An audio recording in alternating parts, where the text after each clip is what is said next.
In the second half of his career, Don Franks, our Canadian, stage and screen star, had a lot of respect, but his major break as an actor really bombed out. We're going to be talking about the most infamous musical of all time that a lot of people have forgotten because basically they lost so much money. Even Mel Brooks was involved, and like we like to say in the Jewish community, it was a piece of dreck. Now, Kelly is a musical with a book and lyrics by Eddie Lawrence and music by Moose Charlap. It was inspired by Steve Brody, who in 1886 claimed to have jumped off the Brooklyn Bridge and survived. The story centers around Hop Kelly, a daredevil busboy. Some Bowery gamblers try to prevent him from surviving a jump from the Brooklyn Bridge, and this is the plot goes on. Now, this musical came out in 1965, is notable for having closed after his open night performance on Broadway, becoming one of the biggest flops in Broadway history. Some people say between 1 and 2 million. I've heard higher. Now, again, it's inspired by the Brooklyn Bridge jumper Steve Brody, and the musical features period characters Diamond Jim Brady, Frank and Jesse James, Tony Pastor, Lillian Russell, and John L. Sullivan. Now, of the show's origins, Eddie Lawrence, lyricist and librius, recalled that Moose Charlap had finished doing his songs for Peter Pan, starring Mary Martin, and a couple of one acts of mine were being performed while I toured late night TV plugging my comedy album. During the afternoons, we worked on Kelly. It was a labor of love.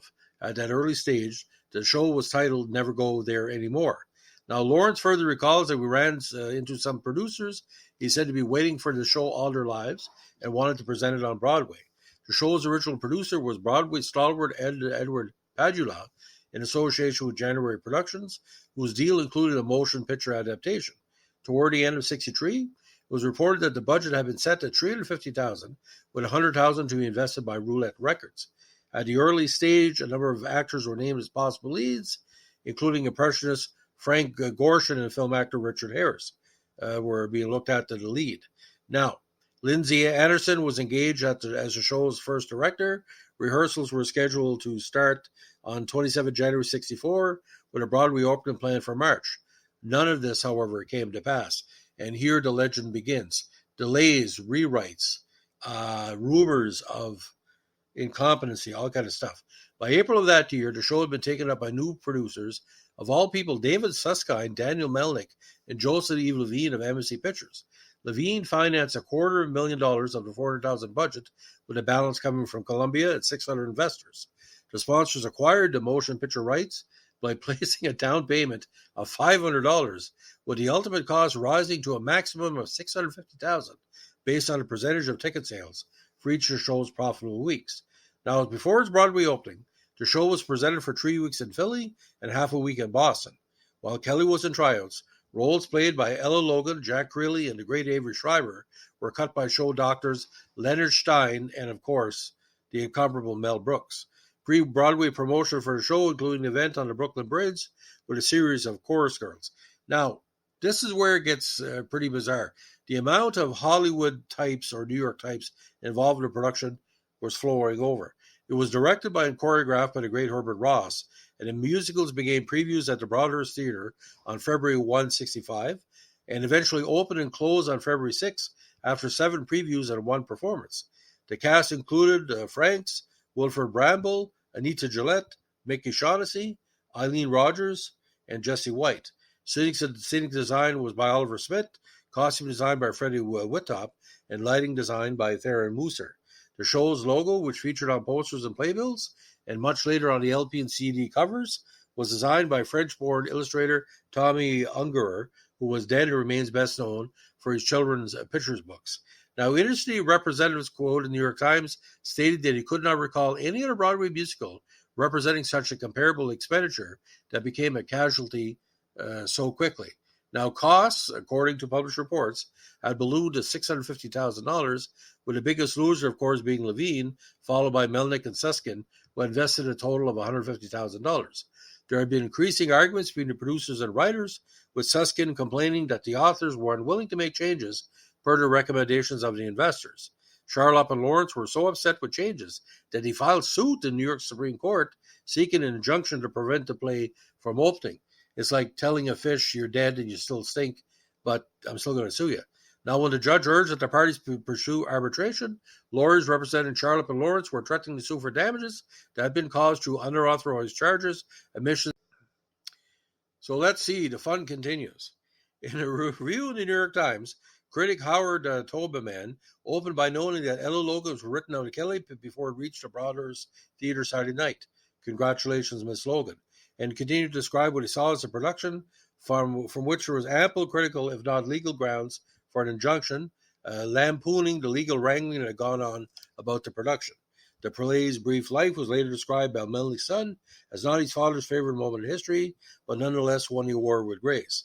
Later that year, there were reports of an off-Broadway revival of the show to be produced by David Rubinson of Columbia. This was intended to present the show in its original form, as conceived by Lawrence and Charlotte, as opposed to the much revised and rewritten version that finally opened on Broadway. Now, the writer of Mel Brooks' Facts said something very interesting. The era this was supposed to look at the time was very popular, late 1800s or late 19th century. And you look at Murdoch Mysteries in Canada today, that era can be, turn of century can be very popular because you got a lot of traditional people and, it's coming from poverty to get rich. But the play made absolutely no sense. Now, see if you can figure this out. This is the plot as determined through the years. In 1880s New York, busboy Hop Kelly, an Irish immigrant and a teenager, is a sentimental daredevil who wants to make a successful jump from the Brooklyn Bridge and become a hero. He has chickened out of 3 attempts already. A group of Bowery gamblers are betting against him surviving the jump, and you don't like the suspense. They decide to throw a dummy off the bridge in his place, but Hop really wants to make the jump, and eventually successfully does so. You can imagine what the songs would be. Don't jump, yes I will. Don't jump, yes I will. We're betting on you to lose. Don't jump, yes I will. It's not going to work. Now, although Columbia Records were one of the show's original backers, no cast album was ever commercially recorded. As was typical at the time, a demo recording of the show's score was recorded by its composer and lyricist at an early stage in its inception. Now, produced by Frank Military in 1964, the recording was performed by Charlotte and Lawrence themselves, including 13 songs from the score.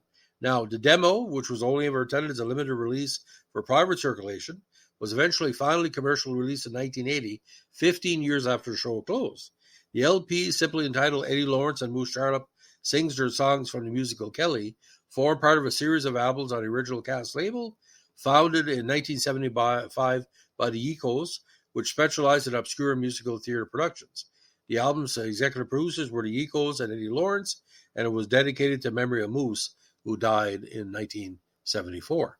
Now, Charlotte's wife, Sandy Stewart, who was a cabaret jazz vocalist, released her own pop version of the song Never Go There Anymore in 1965 with a lush arrangement by Don Costa. The song subsequently became something of a standard, and in 2000 was described by Stephen Sondheim as one of the songs that he wishes that he had written, at least in part. Try to find a nice cast recording the song. It is very good. Now, before the Broadway premiere, Fran Jeffries recorded in 1964 the song Ballad to a Brute, You're the Man That I Want, including in her album Fran Jeffries Sings of Sex and a Single Girl in 1964.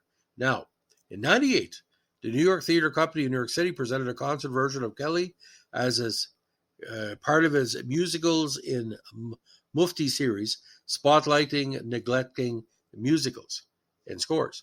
Performers included Ryan Darcy James, George Irving, Marshall Lewis, and, of course, Sandy Stewart, who was in the original production. Interest in a concert among theater buffs resulted in sold-out performances and a cast recording. And, of course, would you want to see a play that lasted one night on Broadway? That could be a good line, too. The concert recording was released by the original cast records, and, again, we already talked about that. Musical number is quite interesting. Ode to the Bridge, 6 blocks from the bridge, that old-time crowd, simple and easy. I'm going to walk right up to her. A moment ago, this is a tough neighborhood. Never go there anymore. Life can be beautiful. Everyone here loves Kelly. Ballad to a Brute. Heavyweight champion of the world. I think it's a John L. Sullivan one. Meanie Elements. Everybody here loves Kelly. Reprise. Never go there anymore. Reprise. Everyone here loves Kelly. Reprise. Now, according to the Mel Brooks Facts book, they were taking out songs and characters to shorten it, and it came to a point the play was only a minute and 15 minutes because he took out, I think, half the songs. But Don Franks, tremendous actor, but who attached him to these bummer? I'd like to know, but Franks, my God, still a good actor. So, ladies and gentlemen, if you like what we're doing, our Entertainment Vintage podcast, let us know what a like, comment, subscribe, or share. Bye.